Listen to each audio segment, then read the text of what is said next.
Okay. How is everybody today?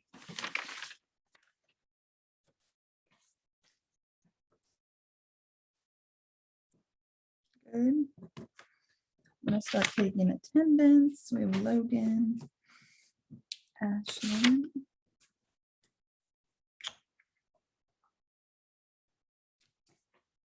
Good. Paisley, Kaylin,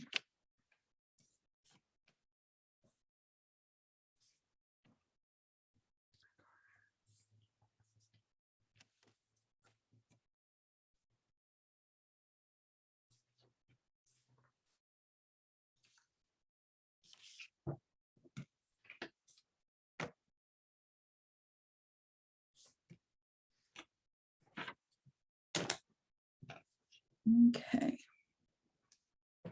I didn't realize how similar. Yes, and today that is what we are going to be talking about at Cara, is the similarities between the two. And get a few more out of the waiting room and then we'll get started.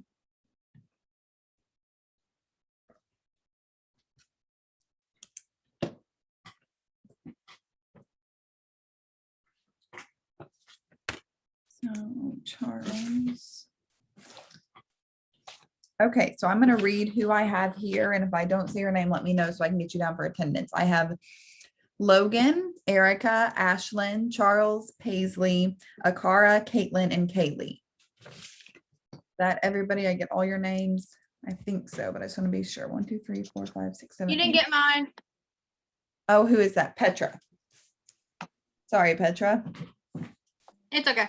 3, 4, 5, 6, 7, 8, 9. Okay, so I've got 9 of you down and 9 of you in here. So if anybody else joins, I will just let them in as we go. So happy Friday, everybody. We are done with the week, and this class might be a little shorter today. So give you a little hope there. Possibly. Yesterday we were done a little bit early. So my original plan for today and yesterday was to watch the first part of the Hunger Games, the reaping portion specifically, and then talk about some comparisons. Well, yesterday when I went to play the Hunger Games video, it did not want to play for me. And so today we're not even going to try because yesterday that took a little bit of time. And so instead, I'm going to read to you from the very beginning of the Hunger Games, the first couple paragraphs, and then we'll talk about some comparisons and some contrast.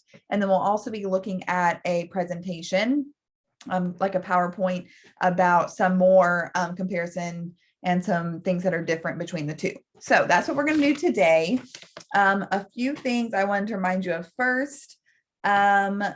One thing, I did find out that you're going to be able to keep the books that you have. So both the lottery and the Edgar Allan Poe book, you'll be able to keep these. They're yours. You can mark in them, whatever. You will not have to return those. So I'm not sure if there's anyone in here wondering about that, but I think for sure in my last class, people were wondering if they were going to keep them. So yes, you will be able to keep those. And then past that, just make sure if you're not able to attend the live class that you're able to watch the recording and get to me whatever assignment I give specifically to those watching later. So obviously you are all here live today, and usually you guys are on here live, but if there's ever a time where you're not able to be, just watch the recording and then answer the question that I give to those watching later. So that I think covers what I wanted to mention to you guys. Does anyone have any questions before we kind of get started today? I'll keep my eye on the chat. If not, we'll go ahead and get started, but I just want to make sure we're all on the same page. Okay. So I'm going to start off with reading the beginning of the Hunger Games. I want you guys to pay attention to specifically how different the mood is. And I'll kind of point that out to you as we go. But I'm going to go ahead and read this. When I wake up, the other side of the bed is cold. My fingers stretch out, seeking Prim's warmth, but finding only the rough canvas cover of the mattress. She must have had bad dreams and climbed in with our mother. Of course she did. This is the day of the reaping. I prop myself up on one elbow. There's enough light in the bedroom to see them. My little sister Prim curled up on her side, cocooned in my mother's body, their cheeks pressed together. In sleep, my mother looks younger, still worn, but not so beaten down. Prim's face is as fresh as a raindrop, as lovely as a primrose for which she was named. My mother was very beautiful once, too, or so they tell me. Sitting at Prim's knees, guarding her, is the world's ugliest cat. Mashed in nose, half of one ear missing, eyes the color of rotting squash. Prim named him Buttercup, insisting that his muddy yellow coat matched the bright flower. He hates me, or at least he distrusts me. Even though it was years ago, I think he still remembers how I tried to drown him in a bucket when Prim brought him home. Scrawny kitten, belly swollen with worms, crawling with fleas. The last thing I needed was another mouth to feed. But Prim begged so hard, cried even, I had to let him stay. It turned out okay. My mother got rid of five of the vermin, and he's a born mouser. Even catches the occasional rat. Sometimes when I clean a kill, I feed Buttercup the entrails. He's stopped hissing at me. So that is how the Hunger Games opens. And if we look at that compared to the beginning of the lottery, I'm just going to read you the first line of the lottery. It says, the morning of June 27th was clear and sunny with the fresh warmth of a full summer day. Well, if you remember, the first line of the Hunger Games said, when I wake up, the other side of the bed is cold. So immediately in the Hunger Games, we have this mood set that things are kind of dark and dreary. Yes, one seems happy, one seems gloomy. The Hunger Games is very intentionally set up that this is not going to be a happy story, right? From the get-go, we know that it's cold, it's dark, there's just enough light to where she can see her mother and her sister. She goes into great detail describing the ugliness of the cat. And so things are not beautiful in the beginning of the Hunger Games. Whereas in the lottery, in the beginning, things seem to be very normal. It's a small village, it's a sunny day, it's warm outside. It kind of catches us by surprise when something as traumatic as the lottery takes place, because the beginning of the story is set up in such a way that we think this is just going to be kind of a nice, normal story. Even the term the lottery, before you've read this, it does not have like a negative connotation, right? Winning the lottery would typically be a really good thing. So I wanted you to see just the difference of how these stories even start. So yes, there are some comparisons between the two for sure, and we're going to get into those. But from the get-go, there are some differences in the story. Does anybody else see anything different from just what I read there? Any other comments about that?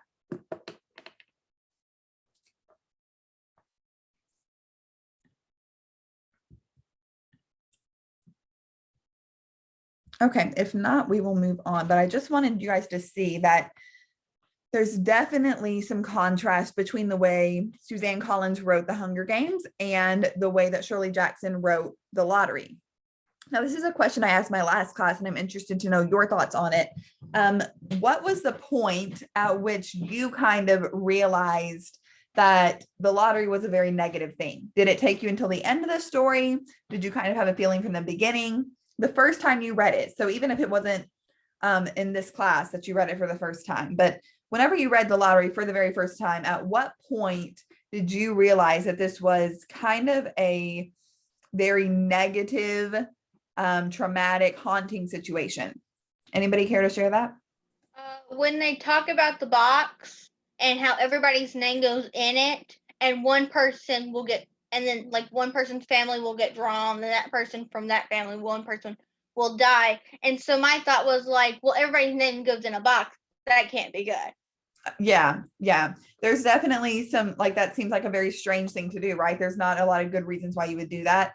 Kaylee says when they started drawing and the wife started saying that it wasn't fair. Yes. And I think when I first read it, at that point where she started saying this isn't fair, I began to really wonder what was going to happen. But I don't think I at least expected it to be something as traumatic as the lottery. I knew something strange was going to happen, but I did not totally know someone was going to die, right? It's a very dramatic ending. And so for me, I did notice pretty early on that things were a little bit off, but I don't think it hit me until the very end, really, what was going to happen to the winner of the lottery. But I was curious when you guys kind of caught on to what was happening there. So very interesting. And the lottery is a story that the second time you read it, it's almost a whole different experience because you're reading it knowing what's going to happen, right? So every detail is a little more strange than it was the first time when you see how simple the story begins. When you see that Tessie almost forgot about it being the day of the lottery.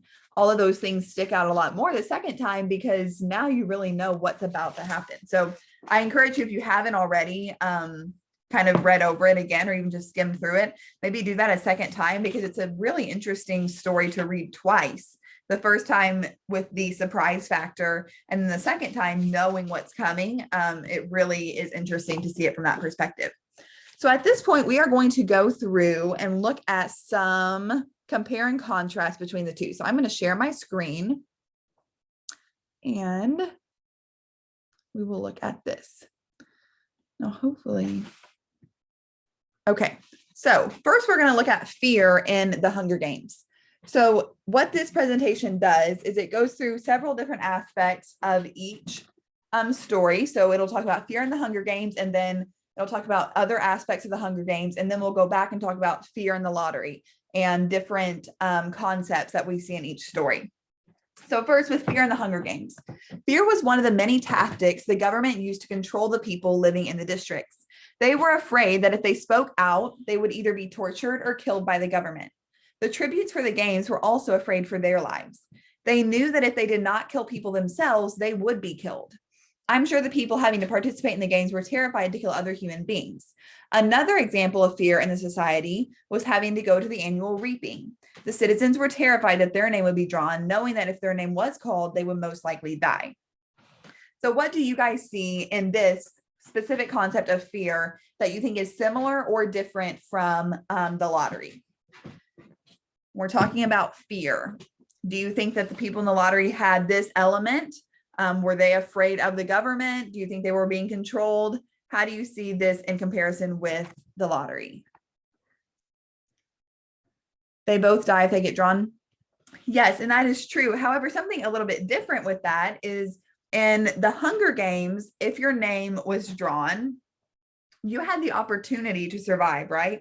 There was a chance that you could win the Hunger Games. Whereas in the lottery, if your name is drawn out of your family group, right, you are guaranteed death. So that's a little bit different. Anything else you guys see in this that's similar or different from the lottery? A similarity is they were both scared. Oh, never mind. Go It's ahead. exactly what she wrote. Oh, that's okay. They're both scared. Wait, who else wrote it? Kaylee? That's okay. So one's a government, one's a community. Yes. And that does seem different because in the lottery, they talk about how other villages had given up the lottery, right? So it was not something that was required nationwide or something like that. This was kind of a village by village decision. And so the Hunger Games, of course, this is the entire group of people experiencing it. Whereas in the lottery, this is a much smaller sect of people. So yeah, those are some similarities and differences. And then we'll look at fear in the lottery a little bit closer here in a few minutes. Next, I want to look at choice in the Hunger Games. The people in the Hunger Games, mostly the tributes, had to make many important decisions throughout the course of the story. When Katniss volunteered as tribute for her sister Prim, she made a choice knowing that she would have a huge impact on her life. Yet she still made that choice to save her sister. The people did not have any choice or freedom in their lives. They did not get to choose if they would go to the games or not, where they would live, or what they would survive on. The government controlled everyone. So here they're saying that in the Hunger Games, there's not a lot of choice, right? They don't have much freedom to do what they want. Whereas in the lottery, I think we see that the people have a lot of choice as far as their daily life goes. We don't see anything that indicates they were being controlled on a daily basis, but they did not have a choice per se when it came to the lottery.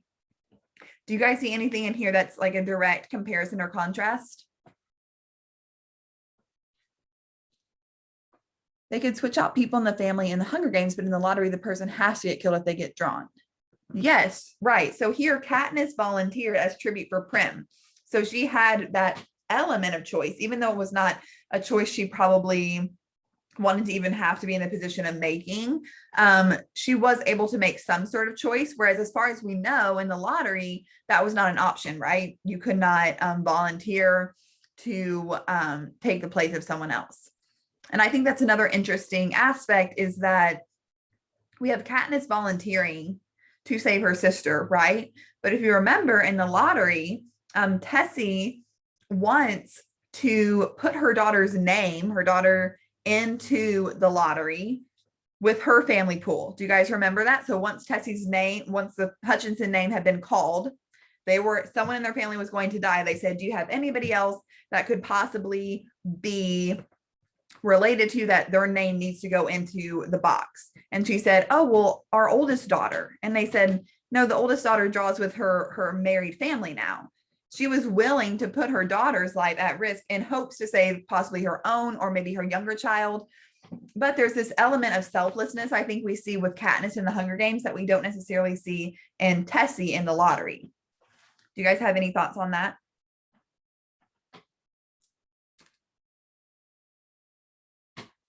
Last class, we talked pretty extensively about whether or not Tessie should have or should not have wanted to add her daughter's name into the pool. I think it's kind of an interesting conversation, different people's thoughts on that.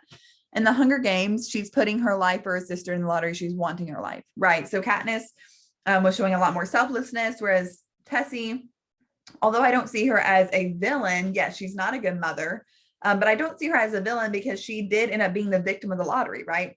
She was not able to save herself and she did not harm anyone else, even though that was an option for her, it seems.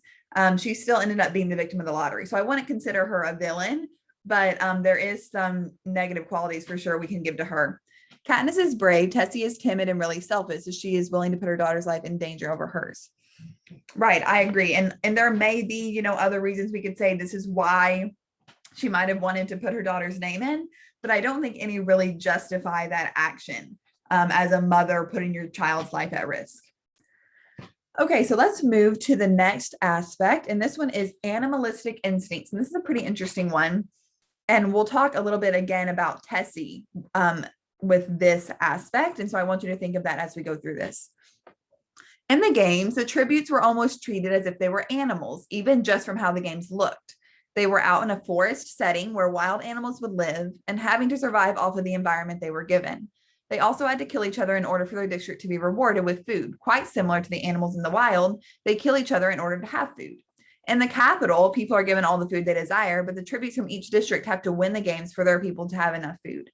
Another example of the characters showing animalistic incenses would be how they wake up when they sense someone near. This happened multiple times, especially in the movie, when the characters would wake up in the middle of the night because they had a sense someone was near, obviously trying to kill them.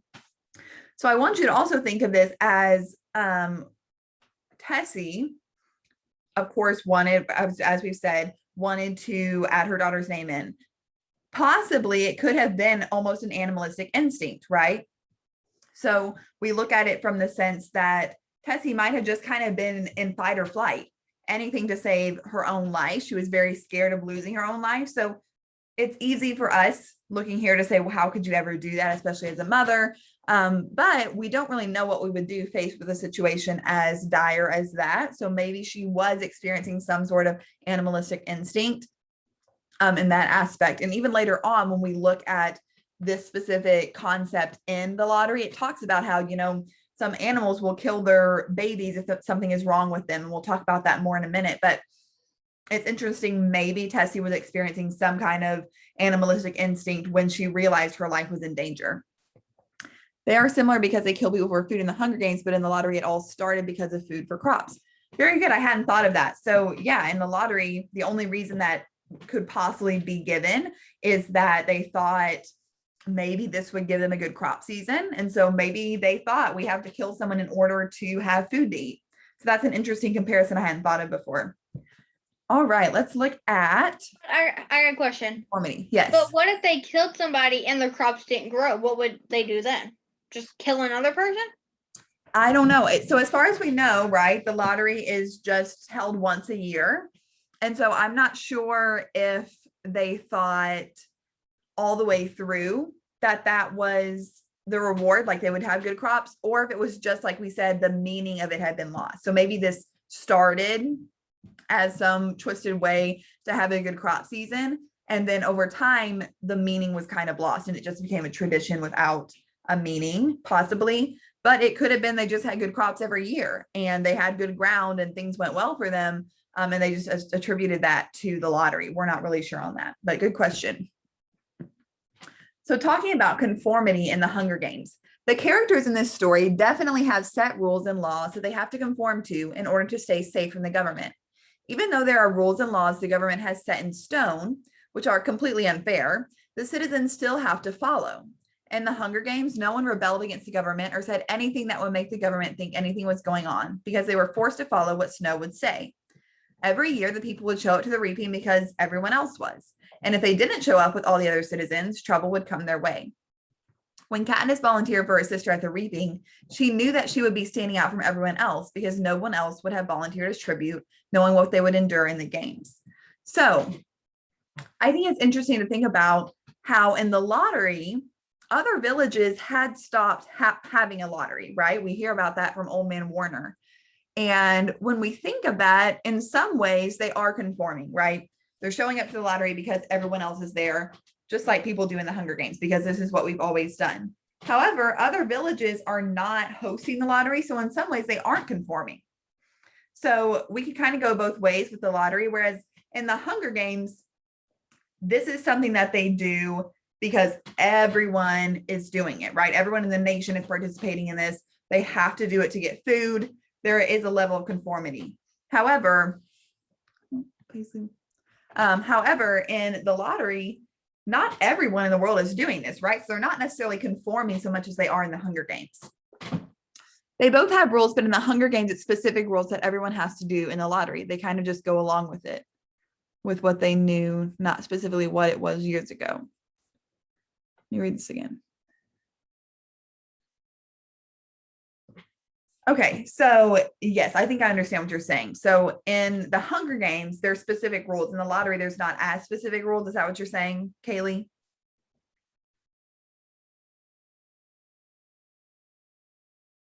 Because they've changed some things from how it originally was, right? They've lost the original paraphernalia, they've lost the meaning, things like that. Whereas the Hunger Games, from what we can tell, has pretty much stayed set in stone since its origination. So yeah, that's definitely interesting to think about. And I want you guys' thoughts on this as well. Do you think that the people of the Hunger Games, right? They mostly seem, minus people in the Capitol, but besides that, everyone seems to be kind of against the Hunger Games. Everyone agrees that this is not a good thing. Children are dying. However, in the lottery, we don't see a lot of pushback, right? The only pushback we see is by Tessie once her name has been called. But prior to that, there's not any pushback. No one's saying really we shouldn't have a lottery. Even Tessie herself at the beginning of the story seems totally fine with what's going on. And so it's a little bit different because in the lottery, people seem to be kind of generally okay with the idea of having one. Whereas in the Hunger Games, there seems to be a lot more pushback. Do you guys have any thoughts on that?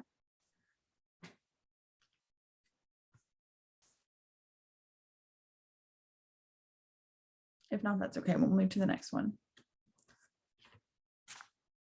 Okay, let's move on to fear in the lottery. So now we're going to start looking at each of these concepts specifically in the lottery. So the lottery was very fear-based, like the Hunger Games. The townspeople were afraid of their name or a family member's name being drawn because they knew if they had the slip with the black dot, they would be killed.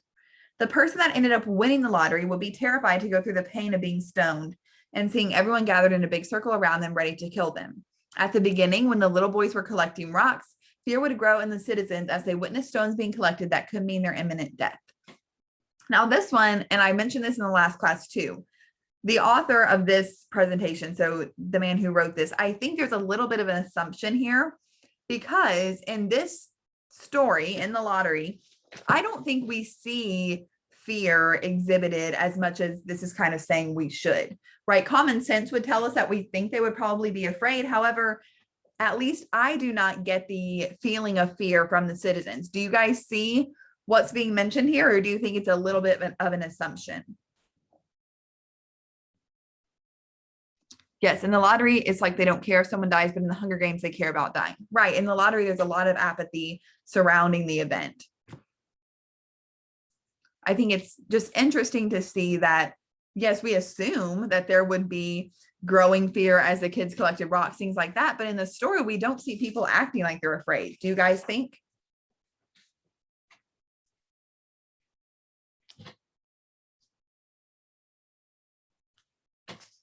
No other thoughts? Okay, let's go to the next one. Next, we have choice. Yes, it's like they aren't afraid of dying. Very good. In this short story, the people really didn't have true freedom of choice at all. The townspeople had no say if their name was drawn, and they had to be killed for sacrifice. The only person that really had a choice to put an end to the horrible tradition was Old Man Warner, but he believed in the lottery and believed it would provide the town with good crops for the season. I believe choice did not have any part in this story because the people did not have a say in who would win the lottery, meaning who would die. So for sure, they did not have a choice if they were going to have their name or their family's name put in the lottery. That was kind of a given. However, it does seem that with other towns kind of stopping to have the lottery, they probably could have overturned this if they wanted to. So I think they definitely had a little more choice than those in the Hunger Games did. The government seemed to be much more, have a much larger role in the Hunger Games versus in the lottery, where it's a small village. I assume if there had been enough people that did not want to have the lottery or refused to participate, they would not have had to do the lottery anymore. So yes, they did not have a choice when the lottery was in place, but I think that there's probably a possibility that they could have gotten away with overturning the lottery. Yes, in the lottery, if you get chosen, you're going to die. In the Hunger Games, you get to fight to survive. They're both unfair, but one is less unfair in my opinion. Yes, so I agree. In the lottery, if your name is chosen, you will die, right? There's no choice about it. You're going to be stoned. In the Hunger Games, you have a fighting chance. You can possibly survive. Now, your chances may be greater or lesser than someone who's larger or smaller than you, but you have a chance. It's not a death sentence if you go into the Hunger Games. If you are drawn for the lottery, that is a death sentence, right? So very good point. All right, let's look at the next. And that one is animalistic instincts. I believe that instincts come into play when a person feels like they are in some sort of danger or they are afraid.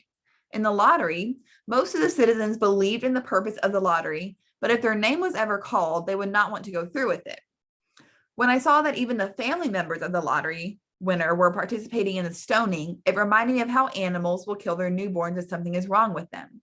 The family members of the winners knew that they had to kill their family member in order for something good to happen. Another example would be that when the lottery winner was picked, their animalistic instincts heightened and they were trying to talk the others out of following through with the tradition. When an animal knows they're in danger, they start to panic, trying to get out of the situation, similar to how Tessie Hutchinson was saying the draw had been unfair. So we see, remember, after Tessie realizes that she is the one with the black dot, that she begins to say, well, you all saw it wasn't fair, right? She's kind of panicking. And even though the draw was completely fair, if we can say that, right? They held the lottery as they always did. She began to say, that wasn't fair. Everyone saw that, right? And so she was kind of panicking. In the lottery, they don't care unless they are the one drawn. In the Hunger Games, they care about their community dying, even if it isn't their family. Yes. So I would say one of the biggest differences between the two, for all their similarities, the lottery seems to be a much more selfish story, whereas the Hunger Games seems to be a lot more, there's a lot more apathy. They're thinking of others. They're empathetic. They care about their community, their families, their children. Whereas in the lottery, it's a much more cold story. They are completely numb almost to the idea of death, right? It does not seem like a big deal to them. It doesn't really faze them.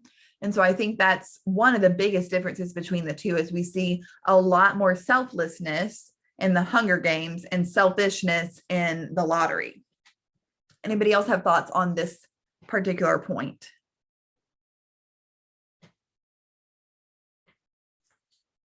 Okay, next we have the last one, I believe. And this one is conformity. So in the lottery, an example of conformity would be how the townspeople show up at the center of town for the lottery each year so that they fit in. If they did not show up, they would be standing out from everyone else who did attend the event. When the Hutchinson family won, Tessie stood out by complaining about the fairness of the draw.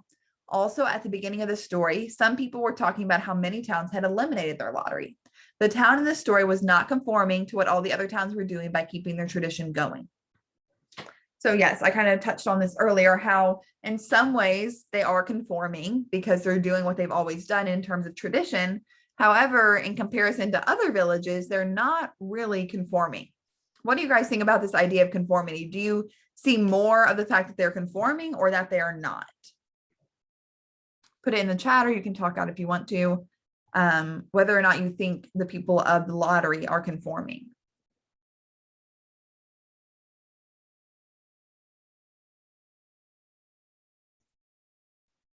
In the lottery, they are conforming to the villages, and in the Hunger Games, they are all conforming. They aren't, right? So in the lottery, they are not following what every other village is doing, whereas in the Hunger Games, they are kind of having to do this because everyone else is doing it. You don't want to be the single district that does not carry on with the tradition, right? Cara agrees, good. Okay, the reaping. So this is kind of going to summarize everything together for us. When the reaping takes place in the Hunger Games, the characters are very calm and collected, even though their fate could be decided from the event. I'm guessing they are used to the reaping and how it works because the Hunger Games have been going on for such a long time. When Prim's name was called, Katniss knew that she would have a much better chance surviving the games than her little sister would, so she volunteered for her. In the lottery, even though Tessie Hutchinson's name was called, her family did not volunteer to be killed as sacrifice in place of her. In the Hunger Games, they drew 2 people from each district to compete in the games. The lottery, on the other hand, only drew 1 person that was guaranteed death. In the Hunger Games, those chosen at least knew they had a chance to live, unlike the lottery. So that's something we've talked about a couple times is in the Hunger Games, you have a possibility, there's a possible chance that you could survive. Whereas in the lottery, once your family name's been called, right? You have a chance to survive because it could be someone else in your family. However, we could argue that either way, there's going to be an emotional pain. Someone in your family is going to die. And then once your name has been drawn out of the family pool, you are guaranteed death. So that's a definite difference between the two. This is our last slide. Okay. The characters in this story were calm at the beginning, but moods changed when the paper slips were handed out. When the Hutchinson name won, Tessie was complaining about the draw. That's when I realized that the lottery was not a normal one that involved money. If the lottery was a draw to win money, the people would not be complaining when their family name drew the slip with the black dot. When Tessie won, she seemed afraid, but she knew it was going to happen to her, so she was not the least bit confused. So we can blame some of Tessie's actions on the fact that she was afraid, right? She was scared that she was going to die, but we can't blame it on confusion, right? She fully understood how the lottery worked. It had been going on obviously for years. If you remember, Old Man Warner said that it had been going on since before he was even born. So it's been going on for a long time. Tessie was well aware. So she was not confused what was happening, but that fear drove her to react in a way that she probably wouldn't have otherwise. That is our last slide on this. I'm going to stop the share.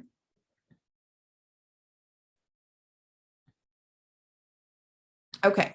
So does anyone have any comments or questions about what we talked about with comparing and contrasting the Hunger Games and the lottery? Any final things you want to say about that? Anything you notice that's similar or different? They should have moved if they didn't want to put their family in danger in the lottery. Yeah, I agree, right? Shouldn't you just move to a different village? And of course, one thing that is different between the two is that in the lottery, we only get, about 10 pages, 10 to 11 pages based on what you're reading of information. Whereas with the Hunger Games, we have 3 books and 3 movies, actually 4 movies that are kind of describing what goes on in the Hunger Games. Erica, you can watch it on YouTube, but you have to, you can rent it on YouTube for like $4, I think. But I don't think it's on anything like for free without a subscription. I know it's not on Netflix as far as I know. But the Hunger Games, right, we get about 10 pages of information, whereas with the Hunger Games, we have a lot more information, so we can get a lot more details, right? So we can understand why people would want to move or why people had to go through this, what the history was, all those things. Whereas with the lottery, we get a very minimal amount of information about the event itself. We don't get any information about the background, nothing about what happens if someone were to volunteer. We don't know. it said that Suzanne Collins was inspired by the lottery when she wrote The Hunger Games. So maybe she was taking this story and saying, okay, well, what would happen if someone volunteered to take her place?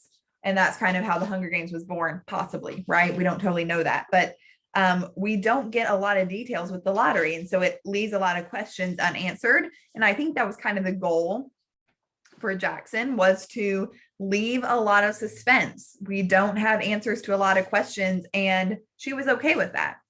Whereas Suzanne Collins, when she wrote The Hunger Games, gave us an answer to virtually any question, right? We know what happens if someone volunteers. We know what happens if they try to both die instead of only having one winner. We know what happens when people rebel. We know answers to a lot of questions that we have in the lottery. We get answers in The Hunger Games, but we don't have those answers for this short story. So that makes it a little harder when we're comparing the two, because there's so much more information in The Hunger Games as to why things are happening. If we boiled those 3 books and condensed them down into 10 pages, we'd probably be left with a lot of the same questions. And if someone were to take the lottery and expand it into 3 books and 4 movies, we probably would have a lot of our questions answered, right? So there's a lot left unsaid with the lottery, and I think that makes it a little bit harder, but more interesting to study, because we have a lot of unknowns, which we can take kind of creative liberties with. All right, anything else about either of those stories? If not, I'm going to talk about your next assignment. Looking for my book. Oh, it fell. So your next assignment is going to be in the smaller book. We're going to move into Edgar Allan Poe. And you are going to be reading, let me see, it's page 156 through 161. Not very many pages. And you are going to be reading The Telltale Heart. So you might have already read this before, but it's a really interesting short story by Poe. And what I want you to do as we read this story, you are going to mark lines that you think prove or disprove the insanity of the narrator. So what we are going to do next class, and I'm really going to encourage you to come to the classes next week, tell your other people participating in the program, other students, they need to come next week, because it's going to be really fun, but it'll be a lot more fun if we have more people. But what we're going to do next week is we're going to take The Telltale Heart, and we're going to look at the narrator and put him on trial. So there are going to be half of the class that is defending the narrator, saying he's not insane. And the other half will be saying that he is insane. And then we'll have a few people left out to be the jury. So we will be putting the narrator on trial. So I'm going to give you time next week. I'll put you guys in breakout rooms and let you kind of come up with your argument as to whether you think he's insane or not, and your proof for that. So you'll have time to come up with quotes and things to back up your position. But it will help you if, as you're reading it, you just kind of mark some lines that you think prove or disprove his insanity. And then when you come to class and I put you in those breakout rooms, you have a good starting point. So that assignment will be up on the Google Classroom. So you'll be able to refer back to it if you need to reread it or whatever. But again, that's 156 through 161 in the smaller Poe book. I hope everyone has this. Let me know if you don't. But you'll be reading that and then mark some lines that you think prove that he's insane or prove that he is sane of mind. So that will be really interesting. We're going to put him on trial, and you guys will be presenting the evidence as to guilty or not guilty. And then we will decide as a class with the jury what the final say is. So that will be next week. So if you have any questions about that, email me. You can ask me now, obviously, but if they come up later, you can email me or you can message me on Remind or whatever you need to do. So does anyone have any other questions about the lottery, the Hunger Games, or the Telltale Heart?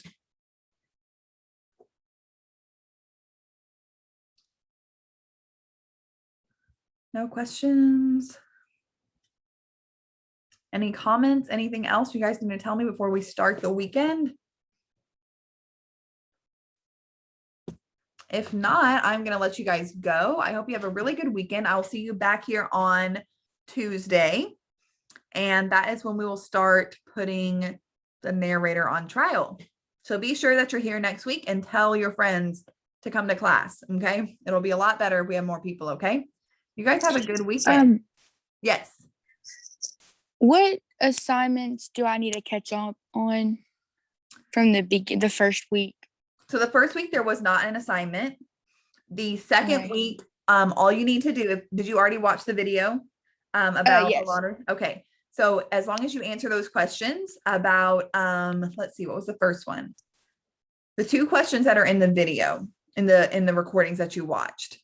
I'll have to go back and look at what they are, but I can send them to you. But it should not be, it'll just be the one question for the first video and the second question for the second video, and then you'll be good. Okay.